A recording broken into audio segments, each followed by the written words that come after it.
Haleluya, haleluya. Selamat Paskah saudaraku, selamat kita bertemu di dalam kasih Tuhan kita, Yesus Kristus. Yesus telah menang, kita pun menang bersama-sama dengan Dia. Haleluya, haleluya, haleluya. Pada kesempatan saat ini, firman Tuhan sekitar Paskah tentu saja, kita ingin kembali disegarkan bahwa kebangkitan Tuhan membawa begitu banyak berkat. Kebangkitan Tuhan membawa berkat bukan hanya untuk nanti ketika kita meninggalkan dunia ini, tetapi juga ketika kita masih ada di dalam dunia ini.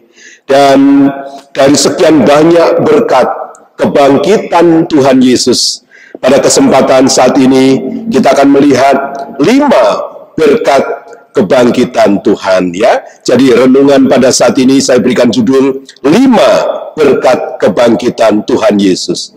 5 bukan karena hanya 5, tetapi karena waktu, maka kesempatan pada saat ini kita hanya akan disegarkan kembali dengan 5 berkat dari kebangkitan Tuhan kita. Haleluya. Mari kita akan memulai pembacaan firman Tuhan dalam Injil Matius. Injil Matius 28 ayat 1 sampai ayat 7. Injil Matius 28 ayat 1 sampai ayat yang ke-7. Kita mulai ayat yang pertama. Setelah hari Sabat lewat, menjelang menyingsingnya fajar pada hari pertama minggu itu, pergilah Maria Magdalena dan Maria yang lain menengok kubur itu. Ayat 2. Maka terjadilah gempa bumi yang hebat, sebab seorang malaikat Tuhan turun dari langit dan datang ke batu itu dan menggulingkannya, lalu duduk di atasnya. Wajahnya bagaikan kilat dan pakaiannya putih bagaikan salju. Dan penjaga-penjaga itu gentar ketakutan dan menjadi seperti orang-orang mati. Ayat 5. Akan tetapi malaikat itu berkata kepada perempuan-perempuan itu, janganlah kamu takut, sebab aku tahu kamu mencari Yesus yang disalibkan itu. Saudaraku, sampai ke ayat yang kelima ini, suasana dari kedua Maria ini, yaitu Maria Magdalena dan Maria yang lain, itu masih diselimuti dengan duka cita. Mereka datang ke kubur untuk memberikan rempah-rempah atau untuk menengok kubur, di mana di dalam pikiran mereka bahwa di dalam kubur itu ada mayat seseorang yang mereka kasihi, yaitu mayat Yesus. Saudaraku, tetapi kenyataannya tidak demikian. Jadi ketika wanita ini sampai di kubur, dua Maria ini, telah terjadi sesuatu yang menggenapi apa yang Tuhan Yesus sendiri sampaikan, bahwa pada hari yang ketiga dia akan bangkit dari kematian. Dan itu yang telah terjadi. Jadi malaikat tahu bahwa wanita-wanita ini mencari Yesus yang disalibkan itu. Ayat yang ke-6. Kata malaikat selanjutnya, ia tidak ada di sini, sebab ia telah bangkit, sama seperti yang telah dikatakannya. Mari lihatlah tempat ia berbaring. Ayat 7. Dan segeralah pergi dan katakanlah kepada murid-muridnya bahwa ia telah bangkit dari antara orang mati. Haleluya, haleluya, haleluya. Hari ini kita mengingat dan merayakan kebangkitan Tuhan dan Juru Selamat kita, Yesus Kristus. Paskah seharusnya menjadi perayaan yang paling meriah yang dirayakan oleh gereja. Kebangkitan berarti kehidupan baru bagi Yesus dan kehidupan baru bagi semua orang yang percaya kepadanya. Kebangkitan Yesus artinya iman dan pengharapan kita tidak sia-sia. Kebangkitan berarti doa Anda dan saya tidak sia-sia. Kebangkitan Yesus artinya kesetiaan Anda dan saya tidak sia-sia. Kebangkitan Yesus artinya pengiringan kita, pengorbanan kita, pelayanan kita tidak akan sia-sia. Karena kita melakukan semua itu kepada pribadi yang hidup. Karena dia hidup, dia memperhatikan apa yang kita lakukan. Karena dia hidup, dia merespon apa yang kita perlukan. Dan karena dia hidup, dia ikut campur di dalam kehidupan kita untuk memastikan kita berkemenangan. Sebab Tuhan tidak hanya mau menyelamatkan kita. Tuhan tidak hanya mau menyelamatkan kita, tetapi Tuhan mau tinggal bersama-sama dengan kita selama-lamanya dalam kemuliaannya. Tuhan menyediakan tempat bagi kita semua di rumah Bapa. Yohanes 14 ayat 1 sampai yang ketiga, bahwa sekarang ini Tuhan Yesus sedang menyediakan tempat bagi Anda dan saya. Jadi artinya apa? Kehidupan kita di bumi ini sangat penting bagi Tuhan. Nasib kita di bumi ini menjadi perhatian Tuhan. Tuhan tidak mungkin setelah menebus kita dengan darahnya yang mahal, kemudian meninggalkan kita terlantar dan tidak tertolong. Tidak mungkin sesuatu yang sangat berharga itu kemudian dibiarkan begitu saja. Kita adalah pribadi-pribadi yang sangat berharga, bukan karena kita memiliki kelebihan-kelebihan, tetapi karena kita semua, Anda dan saya, ditebus dengan harga yang sama, harga yang mahal. Darah Yesus telah menebus Anda dan saya. Amin, haleluya. Katakan kepada sebelah Anda, kamu berharga di mata Tuhan, seharga darah Yesus yang telah menebus kamu. Haleluya, haleluya, haleluya, haleluya. Di dalam 1 Korintus pasal 15 ayat yang ke-14, di dalam 1 Korintus 15 ayat yang ke-14, di sana dikatakan, tetapi andai kata Kristus tidak dibangkitkan, maka sia-sialah pemberitaan kami, dan sia-sialah juga kepercayaan kamu. Setuju? Siapapun manusia yang menyembah sesuatu yang mati adalah sia-sia.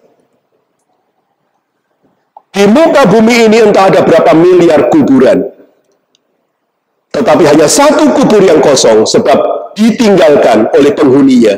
Sebab penghuninya tidak tinggal dalam kematian, tetapi bangkit kembali.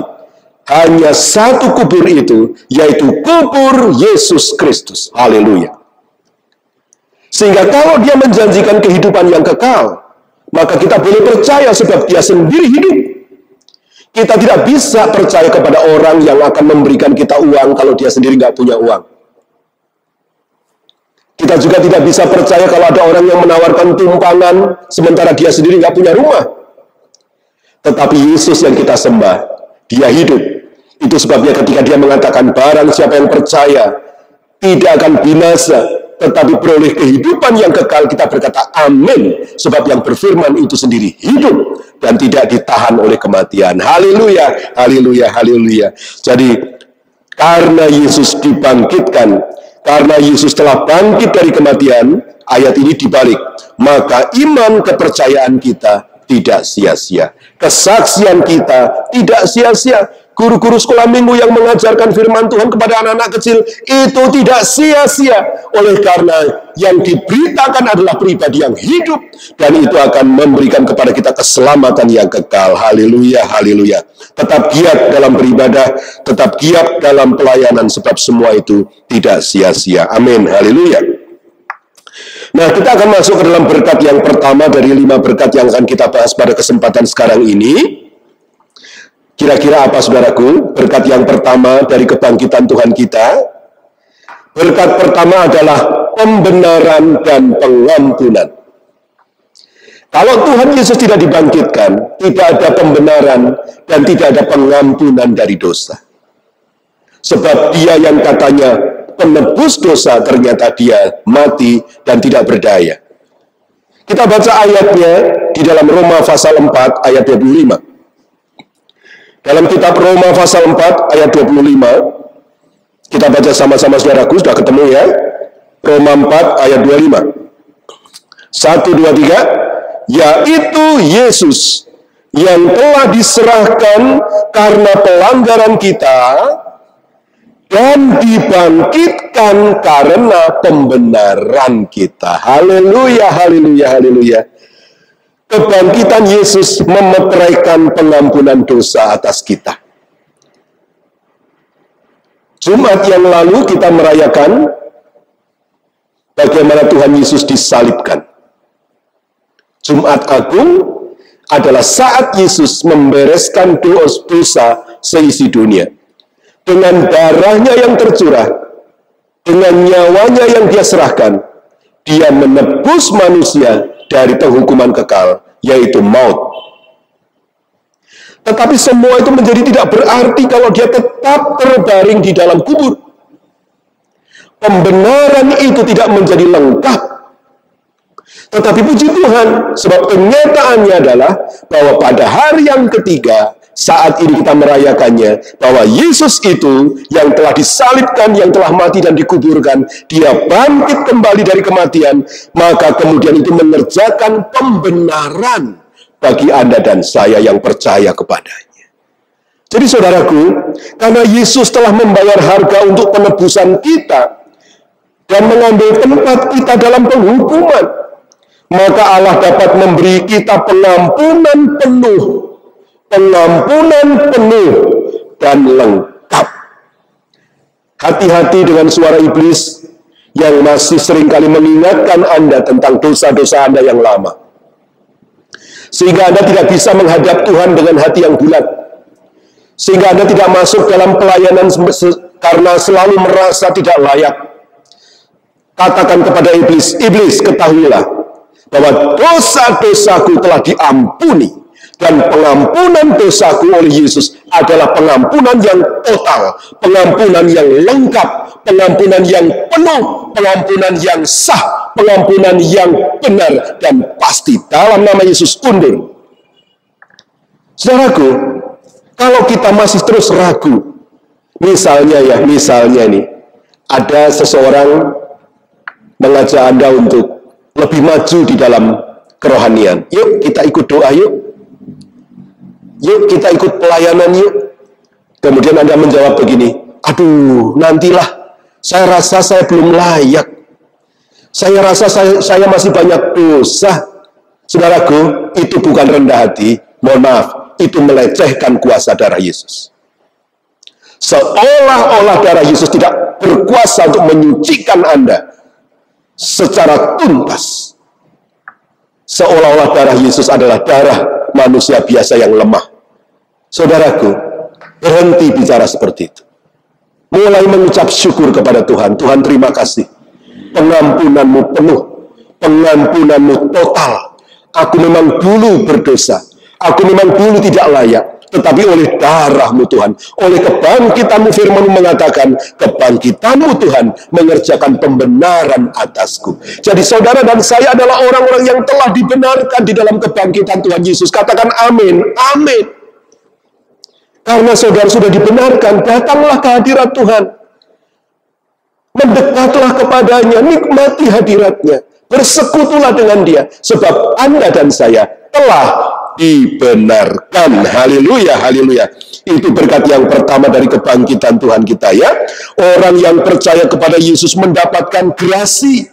Apa itu grasi? Yaitu dokumen hukum atau dokumen legal yang memutuskan seseorang bebas dari hukuman. Haleluya, haleluya, haleluya. Kita telah dibebaskan dari hukuman karena dosa-dosa kita. Sebab hukuman itu telah dipikul dan ditanggung oleh Tuhan Yesus. Kita harus mengucap syukur selalu kepada Tuhan Yesus yang telah begitu baik menggantikan kita dalam posisi dihukum, sehingga kita dibebaskan oleh kebangkitannya. Itu juga menghapus catatan perbuatan masa lalu kita. Seolah-olah masa lalu kita sudah tidak ada dan memang tidak ada. Tidak bosan-bosan saya mengingatkan kepada kita semua bahwa kalau Anda tergoda untuk mengingat kembali masa lalu Anda yang kelam, stop, katakan, darah Yesus telah menyucikan semua itu. Allah sendiri telah melupakannya. Maka aku juga tidak mau mengingat-ingatnya. Dalam nama Yesus, aku berterima kasih atas pengampunan yang total. Aku fokus pada hari ini dan ke depan. Aku berjalan dalam kasih rahmat Tuhan, dalam kemurahan Tuhan. Haleluya, haleluya. Jangan mau Anda kemudian disesatkan oleh iblis dan yang selalu mengingatkan Anda tentang masa lalu yang sebenarnya di dalam Tuhan sudah dihapuskan oleh kuasa darah Yesus. Haleluya, haleluya. Karena kita yang melakukan dosa-dosa itu, Seharusnya kita sendiri yang dihukum membayar kesalahan-kesalahan itu. Sebaliknya Yesus yang rela menanggung dosa kita dan hukuman atas perbuatan-perbuatan kita itu di kayu salib. Mengapa? Mengapa Yesus begitu apa ya, kalau mau saya katakan, begitu rela melakukannya? Saudaraku, karena manusia tidak dapat menebus dosanya sendiri. Sang penebus haruslah pribadi yang tidak berdosa. Dia harus dalam bentuk manusia sehingga dia bisa mati. Tetapi dia bukan benih Adam atau benih laki-laki yang mewarisi kodrat berdosa dari Adam. Itu sebabnya pribadi itu harus dilahirkan oleh seorang wanita, tetapi bukan karena benih laki-laki. Dan di kolong langit ini sepanjang sejarah hanya ada satu manusia yang dilahirkan oleh seorang perawan, bukan hasil benih laki-laki, tetapi dari Roh Kudus. Dan itu adalah Yesus anak Maria yang menjadi juru selamat dunia ini. Saudaraku, kalau itu manusia benih laki-laki, sama berdosanya dengan kita semua. Tidak bisa menjadi anak domba Allah yang menebus dosa kita. Ya, hanya Yesus Kristus yang layak, yang bisa menebus dosa manusia. Dan dia sudah melakukannya untuk Anda dan saya. Haleluya, haleluya, haleluya. Iblis mungkin mencoba mengingatkan masa lalu kita yang berdosa. Tetapi kita yang sungguh-sungguh menerima Yesus Kristus sebagai Tuhan dan Juru Selamat, kita telah diampuni. Terima kasih Tuhan atas berkat kebangkitan-Mu. Itu mengerjakan apa tadi? Pembenaran dan pengampunan. Haleluya, haleluya. Puji Tuhan. Yang kedua, kebangkitan Tuhan memberikan berkat yang kedua adalah damai sejahtera. Jika Anda pernah hidup tanpa rasa damai, Anda tentu tahu bahwa damai itu adalah berkat yang luar biasa. Dan kebangkitan menjamin bahwa kita dapat memiliki damai yang sejati. Kita ingat ketika, kalau istilah orang Inggris ya, bahasa Inggris, the Last Supper, yang makan malam terakhir Tuhan Yesus bersama para murid. Tuhan bersabda demikian. Yohanes 14 ayat 27, salah satu dari pesan Tuhan sebelum dia disalibkan adalah Yohanes 14 ayat 27. Damai sejahtera ku tinggalkan bagimu, damai sejahtera ku berikan kepadamu. Dan apa yang kuberikan tidak seperti yang diberikan oleh dunia kepadamu. Janganlah gelisah dan gentar hatimu. Oh haleluya. Tuhan tahu hidup di dunia yang tidak pasti, yang penuh dengan bahaya, yang penuh dengan kejahatan ini. Orang-orang benar tidak akan bisa merasakan damai sejahtera. Karena dunia ini bukan sumber damai sejahtera. Banyak orang mencari damai dengan dia misalnya tur ke satu tempat yang indah, ini dan itu. Ya, mereka mendapatkan kesenangan, tetapi bukan mendapatkan damai sejahtera. Sebab damai sejahtera itu bukan berasal dari dunia. Dan Tuhan Yesus tahu persis. Itu sebabnya Tuhan meninggalkan damai sejahtera. Bahkan damai sejahteranya sendiri yang dia berikan kepada kita semua para muridnya. Saudaraku, itu yang Tuhan sabdakan sebelum dia disalibkan. Dan ketika Tuhan Yesus bangkit, ketika para murid mengurung diri di rumah karena ketakutan, dan dalam tubuh kebangkitan Tuhan menembus dinding rumah dan pintu yang tertutup, tiba-tiba Tuhan tampil di tengah-tengah mereka. Apa yang Tuhan sampaikan dan firmankan, Yohanes 20 ayat 19. Ketika hari sudah malam, pada hari pertama minggu itu, berkumpullah murid-murid Yesus di suatu tempat dengan pintu-pintu yang terkunci karena mereka takut kepada orang-orang Yahudi. Pada waktu itu datanglah Yesus dan berdiri di tengah-tengah mereka dan berkata, damai sejahtera bagi kamu. Haleluya, haleluya, haleluya. Menjelang dia disalibkan, Tuhan meninggalkan pesan dan meninggalkan damai sejahteranya sendiri kepada para murid.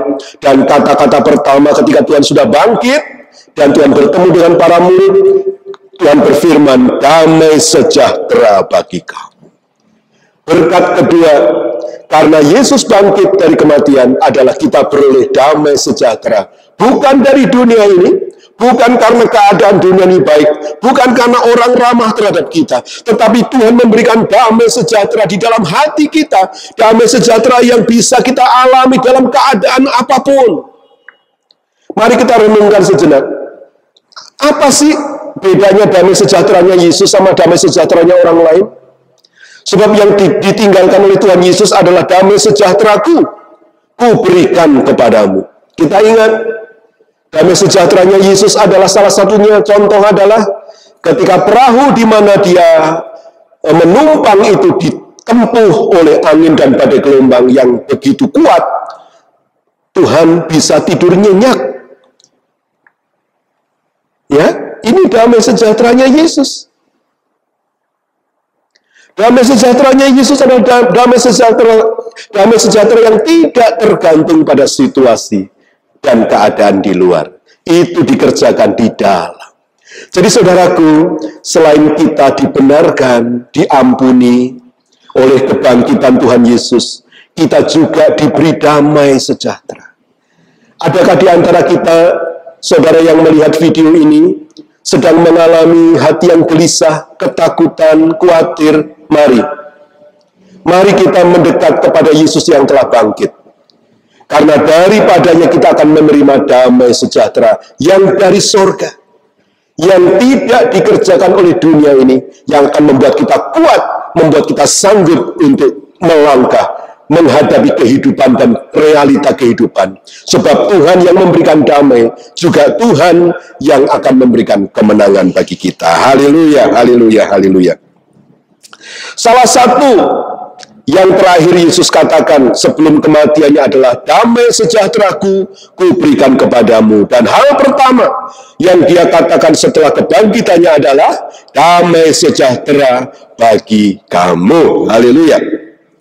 Yesus adalah Raja Damai, Jehovah Shalom. Dan dia tidak dimakamkan di sebuah makam di Yerusalem.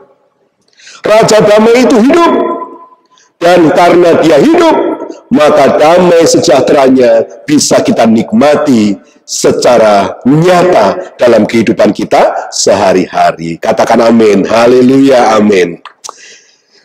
Yang pertama, kebangkitan Tuhan membenarkan kita, memberikan pengampunan yang total. Yang kedua, kebangkitan Tuhan memberikan kita damai sejahtera yang dari sorga. Dan yang ketiga, kebangkitan Tuhan memberikan kepada kita kekudusan.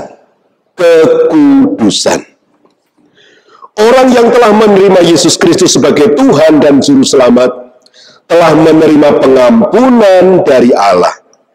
Selanjutnya, ia membutuhkan kekudusan. Gambarannya begini, kalau saudara sudah mandi, bersih, mewangi, saudara tidak akan hidup jorok. Agar tetap bersih. Demikian pula kita dibersihkan oleh anugerah di dalam Tuhan Yesus Kristus. Dosa kita yang gelap, pekat, bau, dan busuk itu telah disucikan oleh darah Yesus. Setelah itu, hidup kudus. Dengan hidup kudus kita akan sampai kepada kekekalan. Sebab ketika seorang yang berdosa sudah disucikan, kemudian berdosa kembali, Tuhan memberikan gambaran seperti anjing yang makan muntahnya sendiri, atau babi yang telah dibersihkan kembali ke kubangan. Itu sebabnya setelah kita dibenarkan, diampuni, kita hidup dalam kekudusan. Melalui Yesus kita menerima pengampunan untuk masa lalu kita, kedamaian untuk hari ini, dan kekudusan untuk maju ke kehidupan yang akan datang. Ulang. Darah Yesus, kebangkitan Yesus telah mengampuni masa lalu kita. Dan untuk hidup hari ini, Tuhan memberi damai sejahtera. Dan untuk berjalan maju bersama Tuhan, diperlukan kekudusan. Ibrani mengatakan, tanpa kekudusan, tak seorang pun bisa melihat Allah. Melihat saja tidak bisa, apalagi disertai Allah. Saudaraku, jadi untuk maju terus dalam hidup ini secara berkemenangan, setelah hidup kita disucikan oleh darah Yesus, kita harus hidup di dalam kekudusan. Haleluya, haleluya. Ya, Roma 6, 18, 22. Kitab Roma 6, ayat 18 dan ayat 22. Ayat 18. Kita baca sama-sama, saudara. Roma 6, ayat 18. Ya, sudah ketemu? 2, 3. Kamu telah dimerdekakan dari dosa dan menjadi hamba kebenaran. Jadi setelah orang berdosa itu diampuni, disucikan, dibebaskan, bukan nganggur. Bukan kemudian dia abstain, tidak berbuat apa-apa. Karena waktu dia berdosa, dia adalah hamba dosa, hamba iblis. Dan setelah dia dimerdekakan oleh Tuhan, maka kewajibannya adalah dia menghambakan diri kepada kebenaran, menghambakan diri kepada Tuhannya. Itu kewajiban, saudaraku. Setelah kita diampuni dosa kita, kewajiban kita adalah menghambakan diri kita ini kepada kebenaran. Ulang, kamu telah dimerdekakan. Oleh siapa? Oleh Tuhan. Dari apa? Dari dosa. Lalu, dan menjadi hamba kebenaran. Hidup benar itu wajib menjadi gaya hidup kita yang baru setelah kita diampuni oleh Tuhan. Ayat 22. Ayat 22 kita baca sama-sama. 2, 3. Tetapi sekarang, setelah kamu dimerdekakan dari dosa, dan setelah kamu menjadi hamba Allah, kamu beroleh buah yang membawa kamu kepada pengudusan, dan sebagai kesudahannya ialah hidup yang kekal. Pelan-pelan ya. Ulang ayat 22. Tetapi sekarang, setelah kamu dimerdekakan dari dosa oleh kebangkitan Tuhan Yesus, dan setelah kamu menjadi hamba Allah, hidup baru, kamu beroleh buah yang membawa kamu kepada pengudusan. Hidup tidak sama lagi dengan yang dulu. Dan sebagai kesudahannya, ujung-ujungnya ialah hidup yang kekal. Pertanyaan, mungkin nggak orang Kristen tidak masuk ke hidup yang kekal? Jawabannya, mungkin, kalau dia tidak hidup kudus. Karena ayat ini mengatakan setelah kita dimerdekakan dari dosa oleh kebangkitan Tuhan Yesus, harus menjadi hamba Allah, hamba kebenaran. Lalu hidup dalam kekudusan, ujung-ujungnya finish di dalam kehidupan yang kekal. Itu sebabnya kita sebagai anak-anak Pantekosta, sejak sekolah minggu kita diajarkan untuk hidup dalam pertobatan yang sungguh.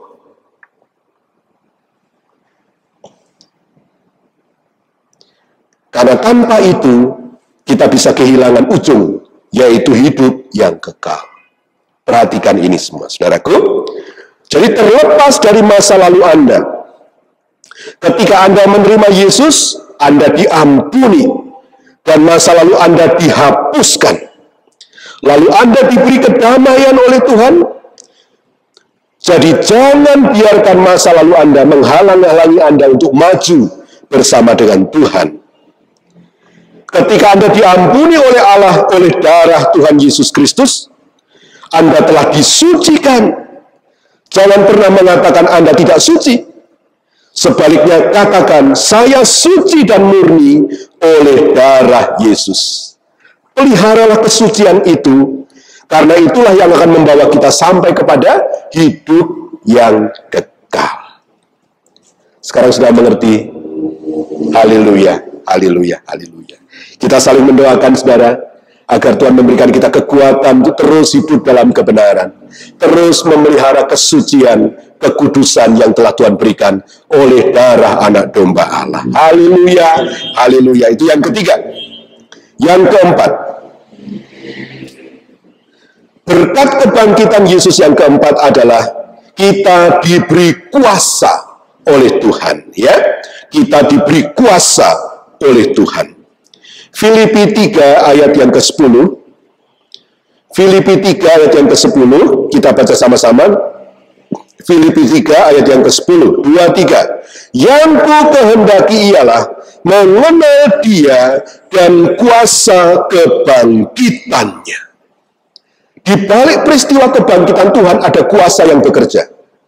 Kuasa itu begitu dahsyat sehingga Yesus bangkit dari kematian.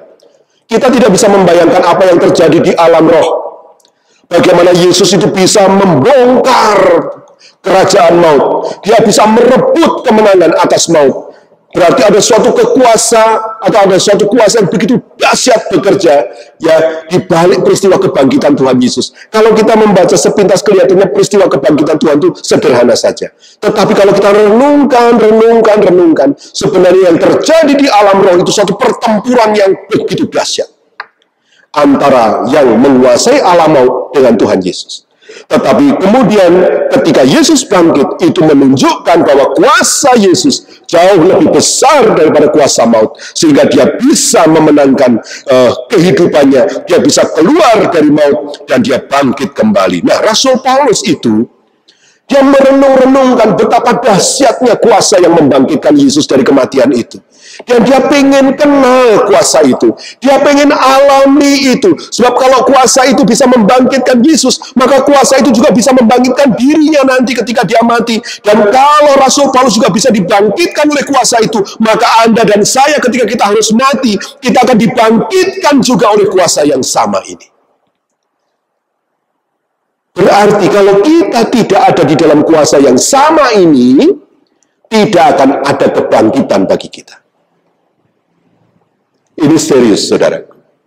Hidup Kristen adalah hidup dalam kuasa kebangkitan ini.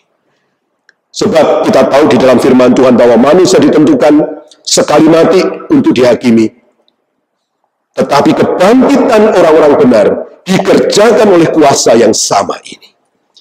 Jadi Filipi 3:10 mengatakan, yang ku kehendaki ialah mengenal Dia dan kuasa kebangkitannya. Kita lanjutkan dengan Roma pasal 8 ayat 11. Roma 8 ayat yang ke-11. Roma 8 ayat 11. Sudah ketemu? Baca sama-sama. 2-3. Dan jika roh Dia yang telah membangkitkan Yesus dari antara orang mati, rupanya yang disebut kuasa kebangkitan ada di dalam Filipi 3 ayat 10 adalah Roh Kudus. Dan jika roh Dia, Roh Kudus yang telah membangkitkan Yesus dari antara orang mati, diam di dalam kamu, maka Ia, Roh Kudus, yang telah membangkitkan Kristus Yesus dari antara orang mati, akan membangkitkan juga tubuhmu yang fana itu, oleh rohnya, oleh Roh Kudusnya, yang diam di dalam kamu. Haleluya, haleluya, haleluya. Ulang, yang pertama, berkat kebangkitan kita diampuni, dibenarkan. Yang kedua, kita diberi damai sejahtera Allah. Yang ketiga apa tadi? Kita diberikan kekudusan. Dan yang keempat, Roh Kudus ada di dalam diri kita. Dan Roh Kudus yang dikaitkan dengan kebangkitan Kristus, rupanya yang membangkitkan Yesus dari kematian adalah Roh Kudus. Dan kalau roh yang sama itu diam di dalam Anda dan saya, maka roh itu pun akan membangkitkan tubuh kita yang fana ini, akan menghidupkan juga tubuh kita yang fana ini. Pertanyaannya adalah, apakah Anda pernah merenungkan benar-benar bahwa harta terpenting di dalam diri Anda sebenarnya adalah hadirnya Roh Kudus di dalam diri Anda. Bukan rumah yang mewah, bukan kendaraan yang bagus, bukan pekerjaan yang baik. Itu semua fana. Semua akan hilang. Ketika Anda mati, itu tidak akan dibawa. Dan itu tidak berkuasa membangkitkan Anda dari kematian. Justru Roh Kudus itu seringkali diabaikan. Orang berdoa harus disuruh-suruh. Orang berdoa kalau sempat. Menyembah Tuhan, kadang ingat, kadang tidak. Bersekutu dengan Tuhan, makin lama makin jarang. Bagaimana saudaraku? Bagaimana Anda akan memelihara janji kebangkitan ini? Jadi, mari kita tidak tergantung pada orang lain. Masing-masing kita bertanggung jawab secara pribadi di hadapan Tuhan. Bahwa tersedia kuasa yang sanggup membangkitkan dari kematian. Tetapi kuasa itu harus ada di dalam kita. Dan kuasa itu adalah kuasa Roh Kudus. Iblis banyak kali membalik prioritas. Kita diiming-imingi, kita didorong-dorong, kita diajak untuk mengejar sesuatu yang sebenarnya fana. Tetapi hal-hal yang bersifat kekal kemudian terabaikan. Saya percaya kalau saya menyampaikan ini bukan berarti saya kemudian mengatakan saudara demikian, tetapi kalau seandainya memang iya demikian, mari kita kembali kepada apa yang lebih utama dalam hidup ini. Kuasa Roh Kudus adalah jaminan bagi kebangkitan Anda dan saya. Mari kita pastikan dia ada dan dia berkuasa di dalam hidup kita. Amin. Haleluya. Banyak orang Kristen percaya bahwa Yesus hanya memberi kita kuasa untuk hal-hal rohani, tetapi karena kebangkitannya, kita juga memiliki kuasa untuk menghidupkan, membangun, memperkuat tubuh kita yang fana ini. Efesus 1 ayat 19-20, Efesus 1 ayat 19-20. Dan betapa hebat kuasanya. Oh, saya sudah tahu. Kita sudah tahu memang Tuhan itu hebat. Tapi yang dimaksud ayat ini, bahwa kehebatan kuasa Tuhan ini bisa dinikmati oleh manusia. Manusia yang mana? Ayat 19. Dan betapa hebat kuasanya bagi kita yang percaya. Sesuai dengan kekuatan kuasanya yang dikerjakannya di dalam Kristus dengan membangkitkan dia dari antara orang mati dan mendudukkan dia di sebelah kanannya di sorga. Maksudnya apa? Kuasa yang begitu dahsyat yang membangkitkan Yesus dari antara orang mati dan mendudukkan dia di sebelah kanan Allah Bapa, itu bisa dinikmati oleh orang yang percaya. Kuasa Allah yang hebat itu ada bagi orang yang percaya. Kristen banyak, percaya belum tentu. Ya saudara, tapi Anda dan saya bukan sekedar Kristen, tetapi kita adalah orang-orang yang percaya. Amin. Sehingga kita boleh menikmati kuasa Allah yang dahsyat itu dalam kehidupan kita. Ya, kuasa itu adalah kuasa yang sama dengan yang membangkitkan Yesus dari kematian. Apakah masalah yang kita hadapi lebih besar dari kematian akhir-akhir ini? Kuasa itu sanggup membangkitkan Yesus dari kematian. Apalagi menolong kita untuk mengatasi persoalan hidup sehari-hari. Persoalannya adalah, apakah Anda dan saya termasuk orang yang percaya ini? Apakah Anda dan saya termasuk orang di mana roh Allah tinggal di dalam kita? Karena itulah yang membuat kita boleh mengalami kehebatan dan kedahsyatan kuasa Yesus ini. Haleluya. Dan yang terakhir, yang kelima, yang kita bahas pada kesempatan ini, berkat kebangkitan Yesus adalah berkat kehadiran Allah di dalam kehidupan kita. Tuhan telah berjanji untuk tidak pernah meninggalkan kita. Tuhan telah berjanji untuk tidak pernah membiarkan kita. Ibrani pasal 13 ayat yang kelima, di sana dikatakan, Ibrani 13 ayat yang kelima, karena Allah telah berfirman, aku sekali-sekali tidak akan membiarkan engkau, dan aku sekali-kali tidak akan meninggalkan engkau. Haleluya. Coba baca lagi Ini suara Bapa kita yang di sorga mengatakan, karena Allah telah berfirman, apa? Aku sekali-sekali tidak akan membiarkan engkau, dan aku sekali-kali tidak akan meninggalkan engkau. Haleluya. Pernahkah Anda dan saya merasa sendiri? Meskipun di tengah keramaian kita merasa sepi, sebab kita merasa tidak seorang pun peduli kepada kita. Termasuk orang yang paling dekat dengan kita pun tidak mengerti bagaimana keadaan hati kita pada saat itu. Saudaraku, kalau seluruh dunia meninggalkan Anda, pribadi ini tidak akan pernah meninggalkan Anda. Sebab dia berfirman begitu. Selama Anda adalah anaknya, selama Anda orang yang percaya, selama Anda adalah orang yang hidup dalam kekudusan, selama Anda adalah orang yang hidup dalam kebenaran, maka kemudian firman ini adalah bagian Anda dan saya. Sekali-kali Allah tidak akan membiarkan Anda, dan sekali-kali Allah tidak akan meninggalkan engkau. Haleluya, haleluya, haleluya. Anda bisa sendirian dengan tidak ada orang lain di sekitar Anda, namun Anda tidak sendiri. Kehadiran Tuhan ada bersama Anda, dimanapun Anda berada, dan apapun yang Anda lakukan. Dia hanya sejauh doa, begitu hatimu, ucapan bibirmu hanya halus saja, hanya telingamu saja yang mendengar dan berkata, Bapa. Dan kemudian dia akan berkata, ini aku nak. Sebegitu dekatnya dia dengan kita. Tuhan telah berjanji untuk menyertai kita senantiasa sampai akhir zaman. Kalau kita memperhatikan tugas kita sebagai saksi amanat agung itu, kita indahkan dalam kegiatan kita sehari-hari, maka Matius 28 ayat 20 menjadi bagian kita. Aku menyertai kamu senantiasa sampai kepada akhir zaman. Beda cerita kalau Anda hidup untuk agendamu sendiri. Beda cerita kalau engkau hidup suka-suka sendiri. Beda cerita kalau engkau hidup tidak melayani Allahmu dan tidak mengabdikan dirimu kepada kebenaran. Maka engkau tidak bisa mengatakan bahwa janji ini bagiku. Karena janji ini merupakan penutup dari perintah Tuhan di atasnya.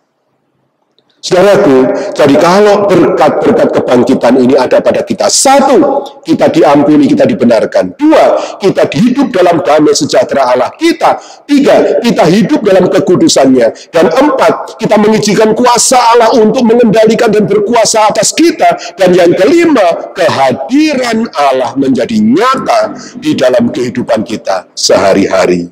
Puji Tuhan untuk banyak berkat dari kebangkitan Yesus ini, pengampunan, damai sejahtera, kekudusan, kuasanya yang dahsyat, dan kehadirannya di dalam kehidupan kita. Betapa mengharukan kita berpikir bahwa Yesus telah rela mati untuk kita. Tetapi betapa penuh sukacitanya kita ketika kita tahu bahwa Dia sudah bangkit dari kematian. Dan karena Dia bangkit, Anda dan saya memiliki berkat-berkat yang dahsyat tadi. Terima kasih Tuhan untuk kebangkitanmu. Terima kasih Tuhan untuk berkat-berkat-Mu yang ajaib. Haleluya, selamat Paskah, selamat hidup berkemenangan. Tuhan memberkati kita semua. Amin. Haleluya.